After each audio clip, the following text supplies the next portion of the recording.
வணக்கம். சென்னையில் ஆபரண தங்கம் சவரனுக்கு 80 குறைந்து 1,25,200 ரூபாய்க்கு விற்பனையாகிறது. சென்னையில் ஆபரண தங்கம் கிராமுக்கு 10 குறைந்து 15,650 ரூபாய்க்கு விற்பனையாகிறது. வெள்ளி விலையில் இன்று பெரிய அளவில் மாற்றம் இல்லை. 1 கிராம் வெள்ளி 315 ரூபாய்க்கு விற்பனையாகிறது. பார் வெள்ளி 1 கிலோ 3,15,000 ரூபாய்க்கு விற்பனையாவது குறிப்பிடத்தக்கது. தங்கம் மற்றும் வெள்ளியின் விலை தற்பொழுது தொடர்ந்து உயர்ந்து வந்த நிலையில் தற்பொழுது சற்று குறைந்திருப்பது குறிப்பிடத்தக்கது. ஈரான் இஸ்ரேல் போர் தற்பொழுது தீவிரமடைந்திருக்கக்கூடிய சூழலில் போர் பதற்றம் காரணமாக ஒரு சில நாடுகள் அதிக அளவில் தங்கத்தை வாங்கி குவிக்க தொடங்கி இருக்கின்றன.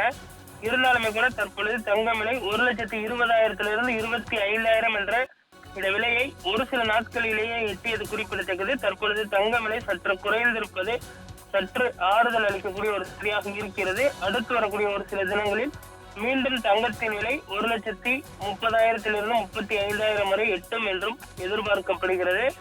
வளைகுடா நாடுகளில் தற்பொழுது தீவிர போர் நடந்து வருகிறது. இதனால் வளைகுடா நாடுகள் மட்டுமின்றி கிழக்கு நாடுகள், அதே போன்று யூரோப் கண்ட்ரிஸ், அமெரிக்கா உள்ளிட்ட பல்வேறு நாடுகளுமே தங்கத்தை ஒரு முதலீடாக கருதி அவர்கள் அதிக அளவில் வாங்க தொடங்கி இருக்கிறார்கள். இதனால் தங்கம் விலை தற்பொழுது புதிய உச்சத்தை எட்டி வருவது குறிப்பிடத்தக்கது. இன்று விலை குறைந்தாலும் அடுத்து வரக்கூடிய ஒரு சில தினங்களில் மீண்டும் விலை ஏற தொடங்கும் என்றும் விற்பனையாளர்கள் தெரிவித்துள்ளனர்.